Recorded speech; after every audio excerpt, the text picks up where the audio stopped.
Iran ও আমেরিকার মধ্যকার চলমান যুদ্ধের প্রভাব এবার সরাসরি পড়েছে খোদ মার্কিন মূল্যকে। জ্বালানি ও কৃষিপণ্য সরবরাহে চরম বিঘ্ন ঘটায় দীর্ঘ ১০৬ বছরের পুরনো জোনস অ্যাক্ট শিথিল করার কথা ভাবছে হোয়াইট হাউস।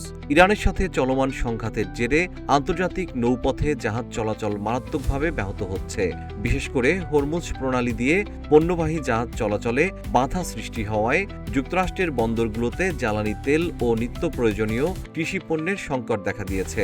এই পরিস্থিতি সামাল দিতে ১৯২০ সালের ঐতিহাসিক জোনস অ্যাক্ট সাময়িকভাবে স্থগিত করার পরিকল্পনা করছে মার্কিন সরকার। হোয়াইট হাউসের প্রেস সেক্রেটারি ক্যারোলাইন লেভিট বলেছেন, জাতীয় নিরাপত্তার স্বার্থে এবং পণ্য সরবরাহ স্বাভাবিক রাখতে সীমিত সময়ের জন্য এই আইনের শর্তসমূহ শিথিল করা হতে পারে। তবে এ বিষয়ে এখনও চূড়ান্ত কোনো নোটিশ জারি করা হয়নি।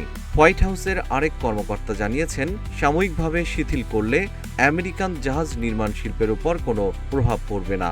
১৯২০ সালের এই আইন অনুযায়ী যুক্তরাষ্ট্রের এক বন্দর থেকে অন্য বন্দরে পণ্য পরিবহনের জন্য জাহাজটিকে অবশ্যই যুক্তরাষ্ট্রে নির্মিত এবং মার্কিন মালিকানাধীন হতে হবে।